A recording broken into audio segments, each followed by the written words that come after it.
All right, let's go ahead and we're going to call this meeting of the Transformation Teaching Learning Committee to order. This meeting was posted as required by the Texas Open Meetings Act. And we're going to start out with our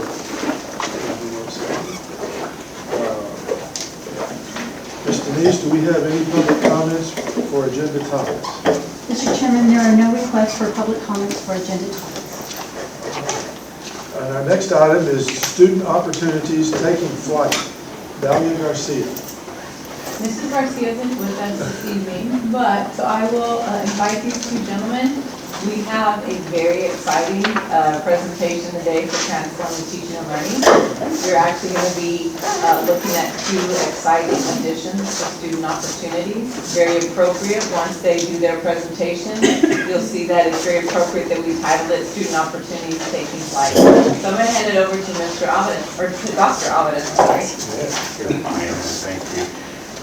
Good afternoon, everyone, and thank you so much for being here today. So, yes, Ms. Dalia wanted to be here today. She expresses her sincere apologies. She was feeling a little under the weather, but she helped us all along the way. We want you to know.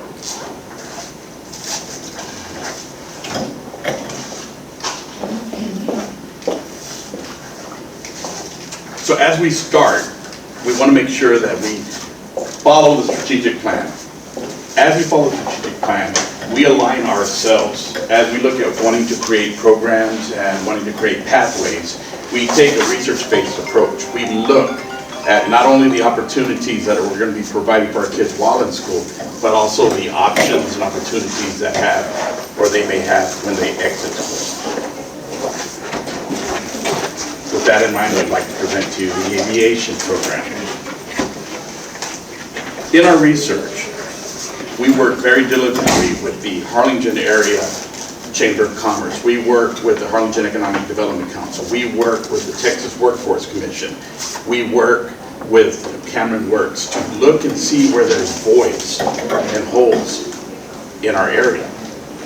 As we work and build programs and pathways for our students, we want to make sure that we address those needs and fill those holes and see what we can do to help out. What we found out was one occupation just keeps on coming out around here, and that is, hey sir, and that is the occupation of commercial pilots. Right now there are 16,800 job openings annually for commercial pilots in the United States. Luckily and fortunately for Texas, we are one of the top 10 states that employs the most pilots. Right now we have about a little bit over 9,000 pilots employed in Texas. But with that shortage of pilots annually, we've noticed and found out that this is going to be reoccurring for the next decade. For the next 10 years, we are looking at a big deficit. When you go to the airport and you see delays and things happen, sometimes it is on weather, but lots of other times it's because of staffing. The Rio Grande Valley lags in that, in producing those type of pilots or high-end jobs. And so we started thinking, and our team looked and said, what can we do to address this? What can we do to meet this need? So we started looking into what it takes to become a commercial pilot. And there's a lot more steps to this, but we broke it down to the 6 key steps that there is. And the first one is you have to earn an FAA student pilot license. You start off with that one right at the get-go. Of course, there's requirements and there's stipulations and there's rules that you have to follow to get there. But once you do, the next step up is to earn a private pilot license. Then you work your way up to an instrument rating. And that's learning how to fly at night when your gauges are not working, flying in certain weather conditions. And you keep working your way up. You obtain flight hours. You have to take and pass a commercial pilot airplane exam. And you have to look at obtaining a commercial pilot license at the end. Now, of course, we looked at this and we said, our students, that's a pretty far path, but we can start the foundation. We can get our students to be interested in this. And how can we do this? We can get them, before they graduate, earning an FAA student pilot license and an FAA private pilot's license. Both of those two from the get-go, right when they graduate high school. And how we're going to do that? This is our innovative design, or HCISD aviation program pathway that we've developed. We'll start in 9th grade. 9th grade kids taking the principles of transportation, where they're learning all aspects of transportation, why transportation is important to the nation and to the world and globally, why we need transportation, why we need commercial pilots, why we need truck drivers, freight carriers, all levels of transportation. Kids spark their interest here. They're taught by an HCISD teacher, and then they come over to 10th grade. In 10th grade, we're going to introduce a course called Introduction to Unmanned Aerial Vehicles, where our students will have the opportunity to learn and earn an FAA Part 107 remote drone pilot certification. From this point, we're going to have an application process. It's in its infancy right now, where we're developing a screening process of how we'll select our students. Selected students enter 11th grade, learning aviation ground school, year 1 ground training taught by our contracted professional pilot, who just happens to be in the audience over here today, Mr. Mitri Gadi.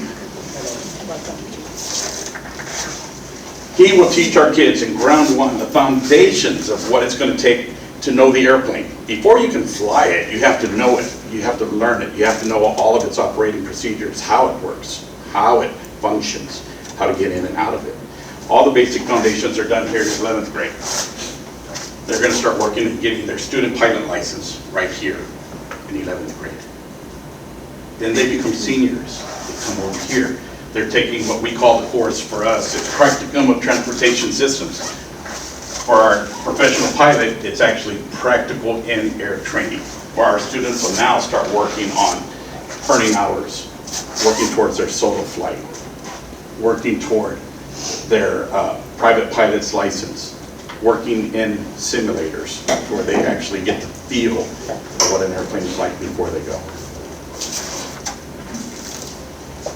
Our cohort will start up with 10 students in 11th grade, and then when these 11th graders become seniors, we get cohort 2, another group that'll come in.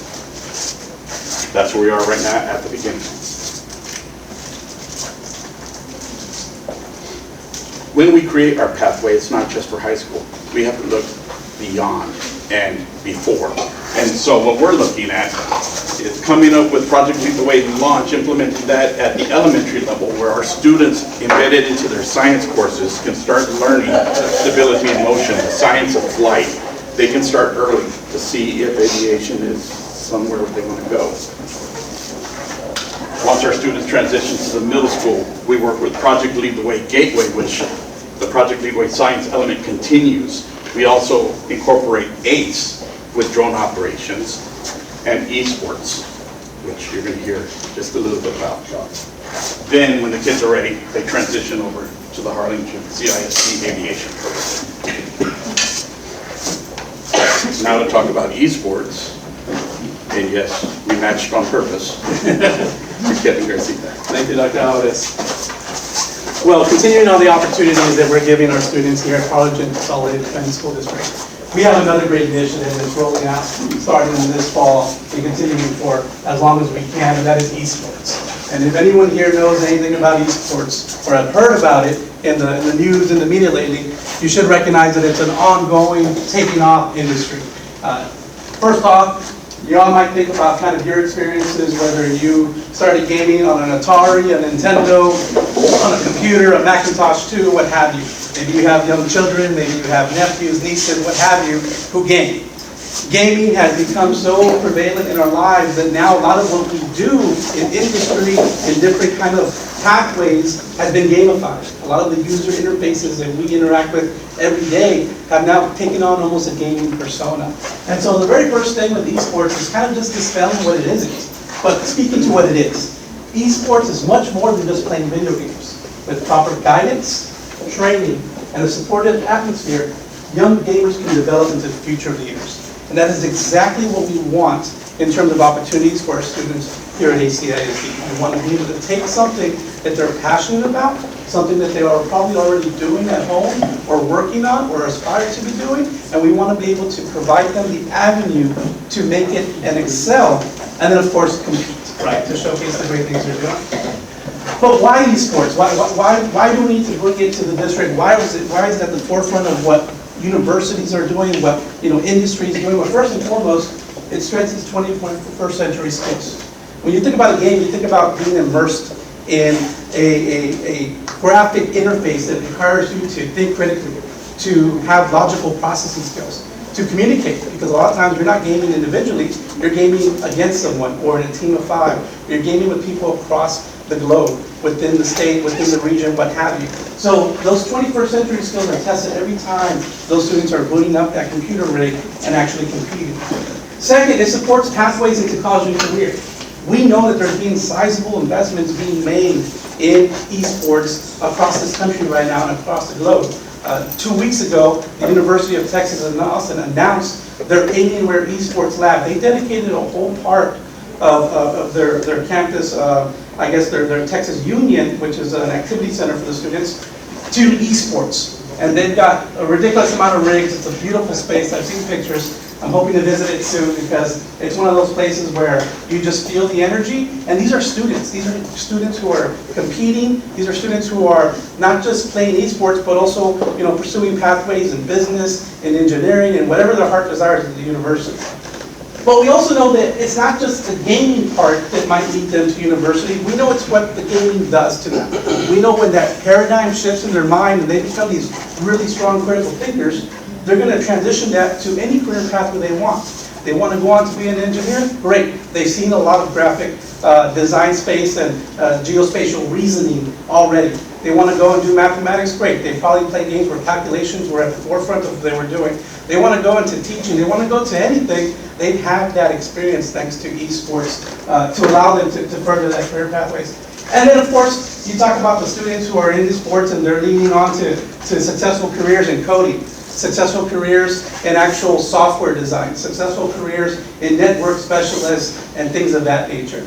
And then you even think about probably some professions that you might not consider, but you think about the medical profession, right? How many of our medical surgeons are now using controllers and these types of interfaces to have these surgeries now and what have you? And so esports has taken on and really allows students to fulfill their career aspirations, but still be able to enjoy the aspect of gaming. It can lead to scholarships. A lot of universities are now offering scholarships, and those scholarships are paying for their university, paying for their experiences. But in addition to scholarships, there's also competitions. And many of these competitions will provide additional funding, revenue, things that they can pocket in terms of playing for scholarships. We know it creates the next generation of skilled leaders. There's a lot of successful people right now in the industry, especially in technology, who speak to their gaming experiences, speak to how when they were growing up they had an Atari and they were playing things of that nature, or playing Tetris, right? Trying to figure out which way to move the shape to make sure it fits perfectly so you can get to the end of level 9 and hear that fiddle play, right? That's the last level.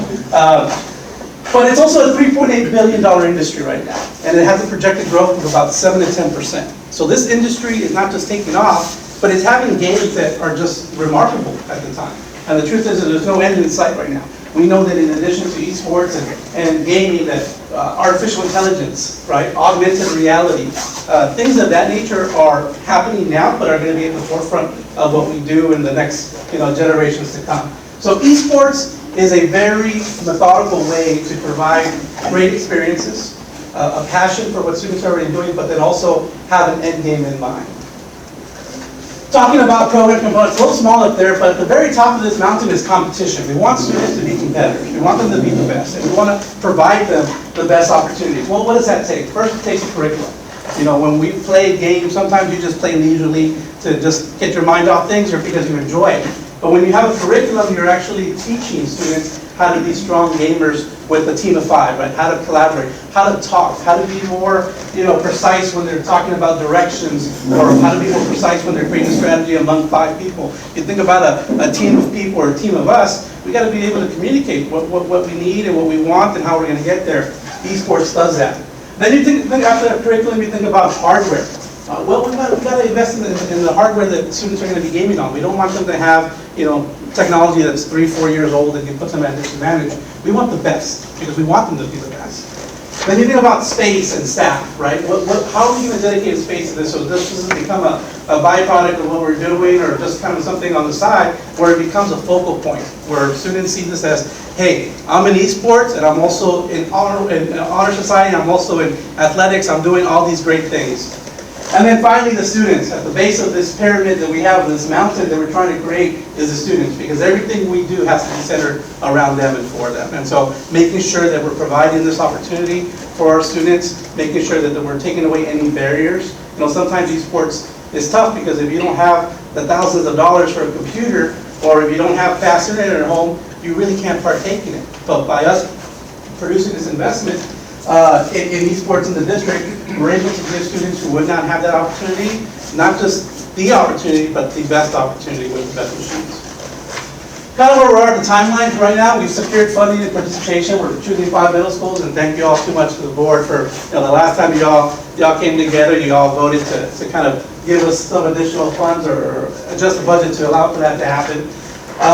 We're establishing partnerships right now. We've got ACE, Ms. Allen back there, she's part of our ACE, she's the director of ACE. We're taking what we currently have in the district, and we're making sure that we're leveraging it. Because we have a lot of talent, we have a lot of programs already, and we do have people who are currently doing esports at a smaller scale. We want to make sure that we hone in on that, but also leverage it to kind of propel and be the catalyst for what we're doing with this larger scale rollout. Working with our technology center, Mr. Reyes, who's working with us to make sure that we are selecting the best hardware, making sure we've got all the Ethernet bandwidth, making sure we've got all the drops. Mr. Dapio, who's working with us to make sure that our space is suitable to house these machines, and like I said, make sure we've got all the electricity and use we need.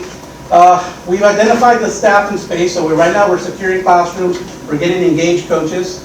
We're building the gaming lab. This is kind of a timeline. So right now, we're living right here right now, but we'll get to this part by the end of the semester. We'll have the labs, we'll have we met with Dell about 2 weeks ago, and we sat down with them, we told them our vision, we told them what we wanted, we told them what our kids deserve, and they put up proposals for us. And so now we're going out, getting different bids, making sure we're also being fiscally responsible as we're trying to get the best hardware for our students. We're going to be marketing and recruiting. We expect to see this in the news. We might not be the first to be doing esports in the Valley, but we're going to be the best, and we're going to take it to scale. And so we expect a lot of publicity around it and a lot of recruiting. And then finally, we're going to get to the gaming, the actual practicing 5 versus 5 competition, so making sure we have competitive teams, individuals, to make sure any students who want to participate solo can do that as well. We want to do a curriculum rollout, because it's not just about playing the game, it's also about understanding why you're playing it and what can happen as a result of your playing it.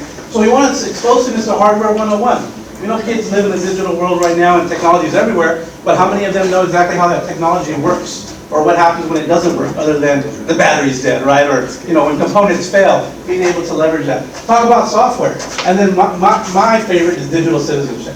Everything we do now is online based. Everything we do now has a digital footprint that will last forever. And so teaching students how what they're doing online, how what they're saying online, what they're posting online, could have long-lasting ramifications, but could also propel them in what they're trying to do. Because if you're making some good decisions with your digital citizenship, you're getting exposure, and people are seeing what you know. And when they see what you know, they want you, right? They want you to be a part of their team. And so we're working on things like that and finding local competitions, making sure we're competitive within the district. So like I said, we're rolling out the 5 middle schools, so we want them competing against each other. And this is kind of what the gaming labs are going to look like. This is a space that I built out in my previous district, and this is a collaboration I did with Dell, and we built out an Alienware lab. At the time, that was the most powerful gaming lab in the state of Texas, just because it was so new. But we were very purposeful with what we selected for our students, and made sure, like I said, at the end of the day, that they had just this space that they could call their own, that they could learn it, that they could communicate it, that they could just be strong leaders and take it to the next level. But in addition to e-gaming, or esports, I have this picture. Let me see if it blows up or not. But I want you to pay close attention, right? You might not be able to see it too well. There's an airplane there. Because in creating this opportunity with esports, we also want to leverage what we're doing with esports and support aviation. And so I want to show a quick little product demo where we're at. I'm going to need a volunteer for this one. So I don't know if Dr. Gonzalez wants to come up here in a bit, but we want to showcase Mr. Powers used to fly planes. Mr. Powers. Yeah, he's the only one here that's a former pilot. I mean, I was married to a pilot. I was married to a pilot, so I did a lot of like simulations, like for like the wives or whatever, they would take us. So, listen, I'll tell you what, I did really good because I was really good at Mario Kart. So, impressed with my skills. You need somebody that does it. No, this is you. It's about. She needs some young I people. can do it, right? Elizabeth is ready. Go good. Play up there. Chairman, come on. No, I'm not. My kids don't even let me play computer games.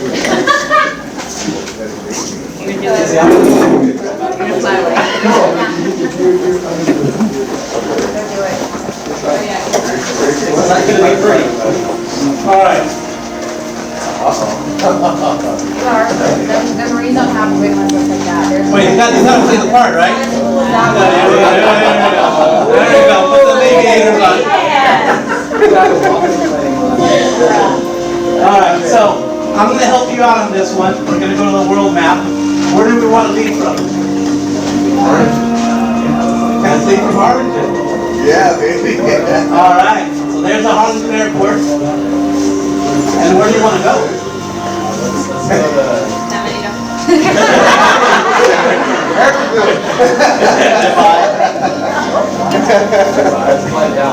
Dallas, all right. Awesome. Dallas, there we go. Top Gun soundtrack.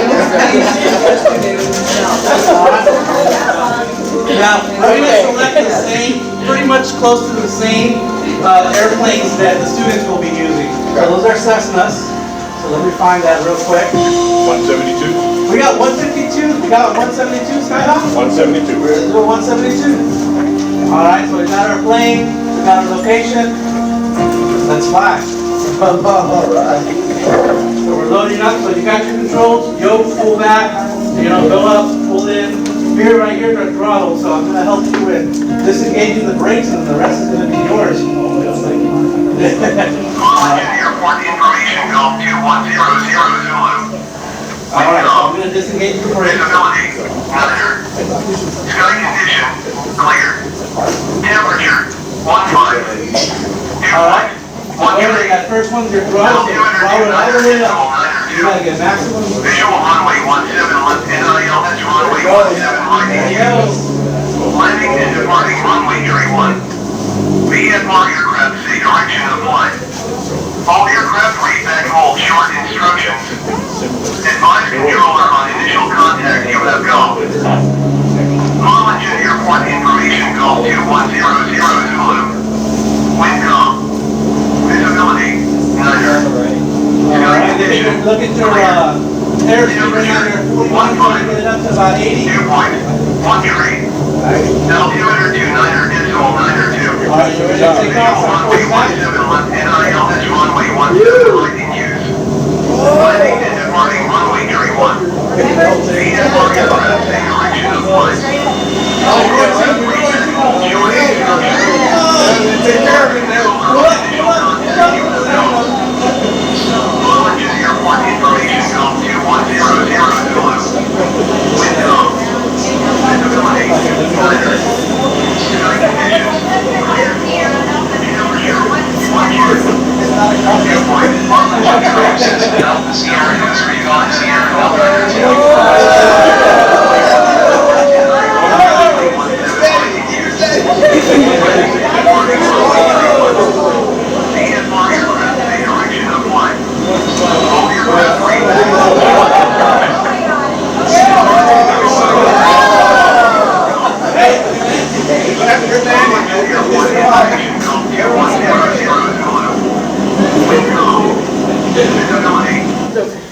So these are the experiences that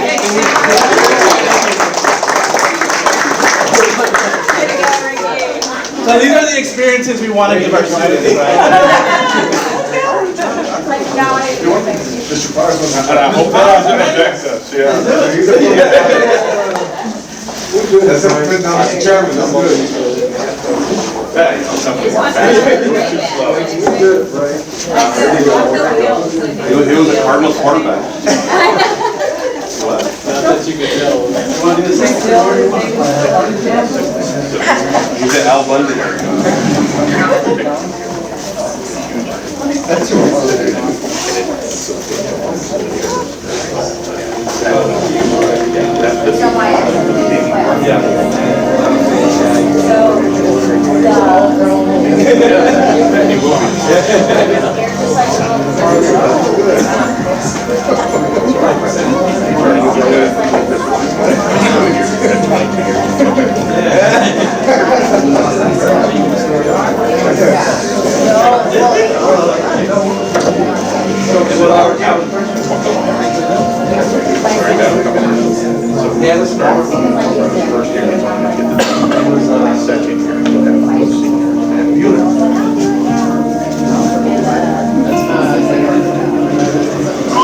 Airport information code 2100 Zulu.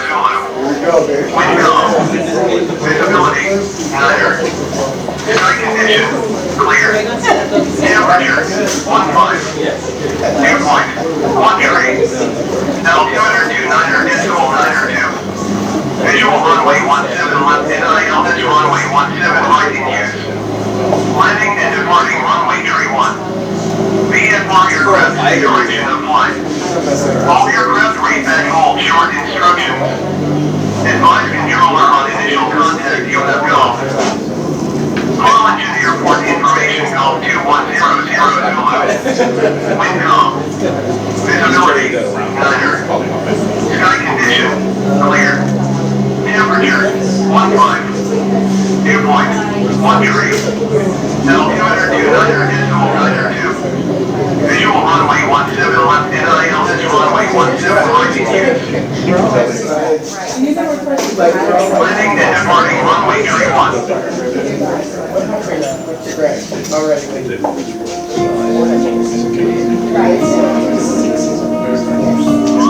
Airport information code 2100 Zulu. Wind calm. Visibility, niner. Sky conditions, clear. Temperature, 15. Dew point, 1 degree. Altimeter 29er, decimal 92. Visual runway 17 left NI, altitude runway 17 right in use. Landing and departing runway 31. VFR aircraft in the direction of flight. All aircraft read back hold short instructions. Advise controller on initial contact UFGov. Call engine airport information code 2100 Zulu. Wind calm. Visibility, niner. Sky condition, clear. Temperature, 15. Dew point, 1 degree. Altimeter 29er, decimal 92. Visual runway 17 left NI, altitude runway 17 right in use. Landing and departing runway 31. VFR aircraft in the direction of flight. All aircraft represent L short and X-ray office here and Alpha continuing on initial contact UFGov. Call engine airport information code 2100 Zulu. Wind calm. Visibility, niner. Sky condition, clear. Temperature, 15. Dew point, 1 degree. Altimeter 29er, decimal 92.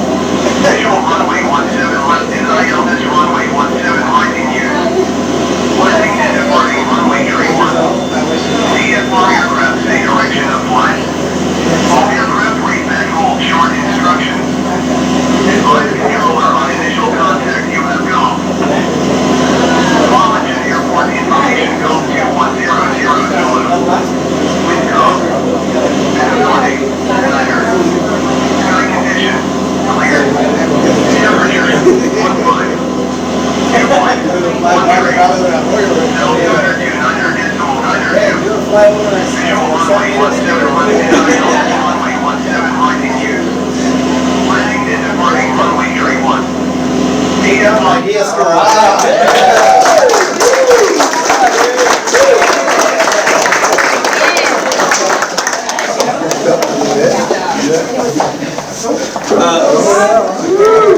So, Give him his license. He just earned it I again. know, right?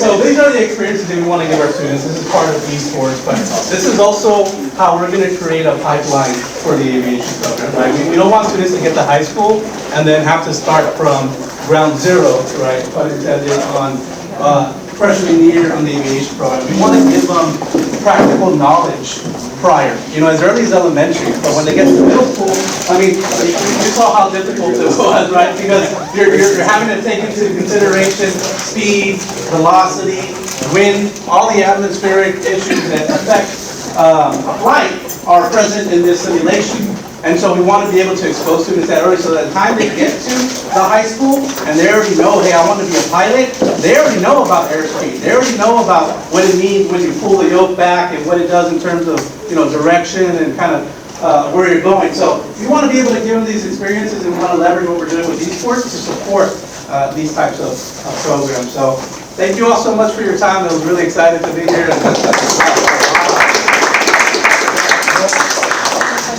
Yes, please. Fantastic program, both of you. Please. I was wondering thank you, it was Yes. super exciting. Just one question on the equipment. Are we leasing it or buying it? We're purchasing it, yes. So what we're going to do is we'll be purchasing 6 desktops for each of the 5 middle schools.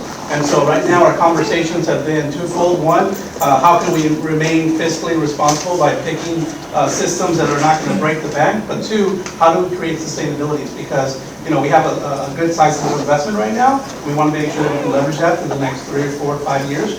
We know technology moves at such a rapid pace, but like for example, this is my personal computer that I built, and I built it back in 2019. So it's 4 years old right now, but at the time that I built it, I probably spent about $2,400 on the components when I built it all together. We'll be spending around a little bit more than that for the computer we'll be buying, but they'll be way better than this one, right? Because this one's already out. So we're going to get the best equipment, and we're not going to plan on leasing because we want the students to see the investment and treat it as such. Yeah, just a thought. So for the university, we were always buying computers and then kind of had a policy about how long they were relevant, and then you start turning them over, and depending on dollars coming in, like research projects, report them. But I think at some level too now there's more of a push for us to lease, because you know that you're always going to have to turn over. So you're not thinking like, okay, this is some asset I'm going to retain. You're not. It's a tool that you're going to always be updating. So it's just like a way that we've looked at it. Yeah, and I think that's actually a really good point, because if we're able to lease it and we can do that to maintain the highest level of performance on a continual basis, that'd be best. If that's not an option, the other thing also is, as these machines, they have end of life, what have you. End of life for a gaming computer isn't necessarily end of life, right? It's just not perform at the level you want. That doesn't mean you can't take those units, push them down to the elementaries, start the split there, and then refresh the middle school or high school, what have you. Questions? One question. Oh, sorry. A quick one. I'm super excited about aviation and esports. Fantastic presentation. Some examples of esport games? Yeah. What So the most popular ones that you're probably gonna see are like Rocket League, which is where cars hit like a soccer ball and try making a goal. If you have any people that that are young gamers, they probably play a lot of Super Mario Brothers, Smash Brothers. They play Mario Kart. That one's been along for a while. And then at the high school level, they have more kind of competitive 5-on-5. So they'll do some kind of first-person shooter type, but they're not like combat, like war type, because we know that that's not always appropriate for schools. Like Fortnite? Yeah, Fortnite, yeah. In fact, Fortnite, there was one student actually who just won from Round Rock, a competition, won $1 million. This was a month ago. And so, playing competitively online. And so, yeah, there's a lot of different games. A lot of them are free for the most part because they want people competing. And then some of them you do have to pay for the actual game to rest on the computer. But there, in my opinion, there's plenty of games so that everyone's interest can be satisfied, and so that you can have a variability in terms of, well, I don't want to necessarily play an athletic game. I want to play something that's more strategy or war type things. Thank you. Yeah, so no, my question was more on, I think this is great. On that principles of transportation, I know you talked about doing sort of an introduction to, there's all different types of transportation they're gonna introduce them to. And so I was just kind of wanting to know, is there maybe some ideas for, you might have some students, right, that maybe this isn't a route they wanna go into, but they might see, okay, like truck driving or, some other type of transportation that they are interested in through that they gain interest in or insight into in that course. Is that something that maybe you might be? Oh, most definitely. We have what we call our Automotive Training Academy, and within it, we have auto body, where the kids can pursue if they like to work on the vehicles. We have auto mechanics, which they can, if they don't want to work on the body, they can work on the engine. We have diesel mechanic, and we also have aviation mechanics, which is dual with TSTC right now, where kids can get college credit for it, and auto mechanics as well at TSTC dual. So this would actually be the 6th pathway in our Transportation Academy. But I do want to mention that we have been talking about the CDL, the commercial That's driver's what I mean. license. I think that some of these other are Right. more like technicians, right? So some of these that are more like actual. We're looking at the CDL. We're also looking at the captain's license also for boats, for boating. We have a lot of students who are going to be captains for fishing guides, and they're making a good living doing that. So the CDL and the captain's license is something that's on the horizon. So, like I said, I used to be married to a pilot in the Marines. And so he got into aviation because my former father-in-law had it. But I know he went the route where he was a commissioned officer. And so that's how he got into flight school. But I feel like the aviation program could get a lot of kids a lot of flight hours that maybe are not going to go to school, because you can still be a pilot with being enlisted. It's just kind of hard. But if they have those hours under their belt, I feel like that is also a push for them, because that's something that they could do also if they want to go the military route. Because I know some kids are not, the college is not for them. But again, I feel like that would be like a door opening for them too if they have those hours to continue flying. They could maybe be a pilot. I know a couple of pilots in the Army that were warrant officers, and they didn't go to college, but they had flight hours under their belt, and that's how they became pilots. Almost definitely. Yeah, that's exactly what we've been talking about. To your point, the step number one, even in the military, is that you have your private pilot license. So they're going to come in a step ahead of anybody in the competition. So we're excited. Even if you look at kids that want to be astronauts in aerospace engineering, step one, you got to have your private pilot license. Right, so I think that, to your point, it's just, it's a win-win-win-win-win all the way through when you look at this year. So we're very excited about this. I was going to say, don't just think about, I think down the road, we can pivot to not just fixed wing, but helos. I mean, there's a ton of, it's a totally different deal. A lot of them fly both, but helicopter pilots, until you go to cities, you go to airports, and you see helicopters taking off from airports all over the place and taking somebody from here to there and that kind of stuff. And it's a very common thing in big cities, and anyway, just food for thought for down the road. Like the life flights and all that, yes, something. I'm curious about the drones program. I would think that would offer a lot of opportunity for people to make drones are we were talking about before our meeting today. Walmart's now involved in the big drone project as well as Amazon. But I would think that that's something that maybe you can answer that. How far can we take these kids in our program where they can start getting a job being a drone operator? Well, with that FAA drone certification that they earned their 10th grade year, they're actually employable right off the bat. They can start working at 16.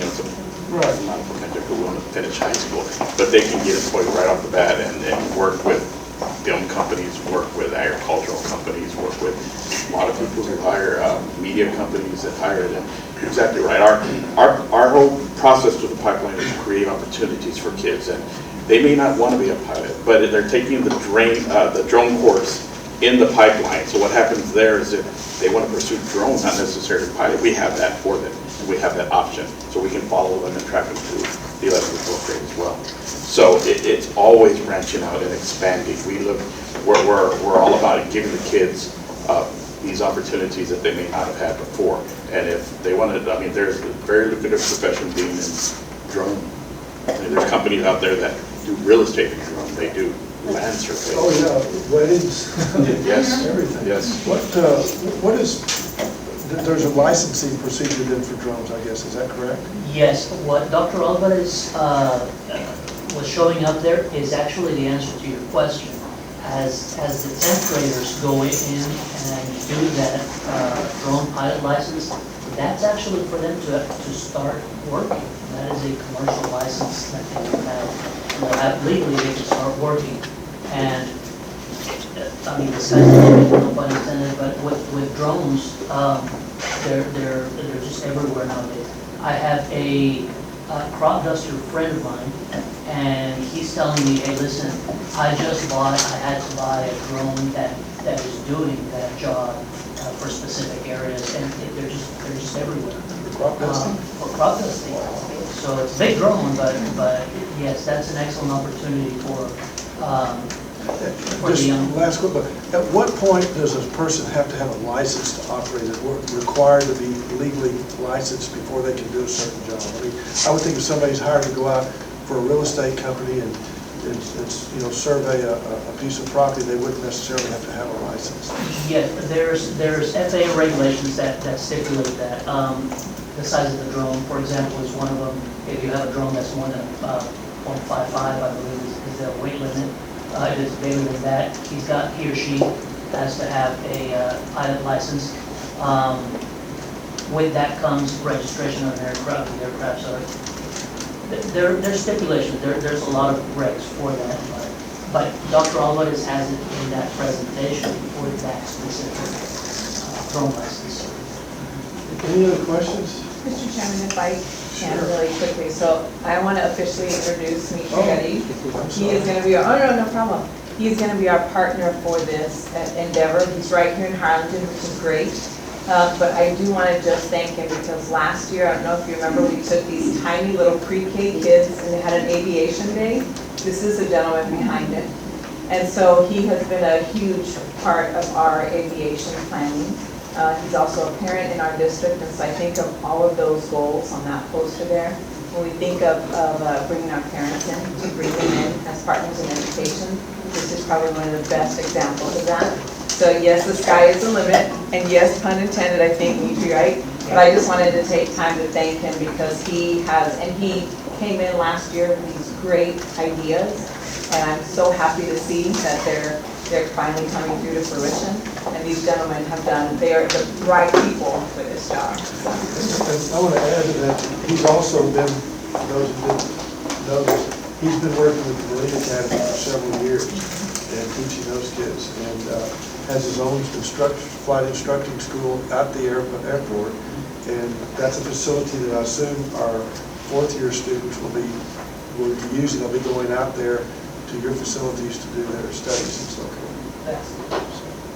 Thank you. This is just a terrific presentation, guys. I mean, it's going to be hard to top this next month. What do we have next month? Dr. Gonzalez, you want me to extend on what we've got for next month? Yes, please. So somebody asked about Top Gun music. So I just tell you that yesterday's leadership calibration meeting was just as exciting as this because you heard them point out Michelle Ayala.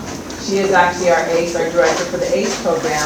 But she's been working very closely with both of these gentlemen because we know that you don't get into an aviation program and you're inspired at the 11th grade level, right? It's really how do we back map it all the way to the elementary level, going into middle school, and then creating a pipeline. So Michelle will be here, so I know this is going to be hard to top, but I'm wondering that this is her challenge right now. Yesterday she did an activity with us similar to this, and let me tell you, it was 100% engagement, lots of fun, and yes, Top Gun music. So that's one of our future topics. Looking forward to having her next month. Thank you all very much. If there's nothing further, this meeting is adjourned.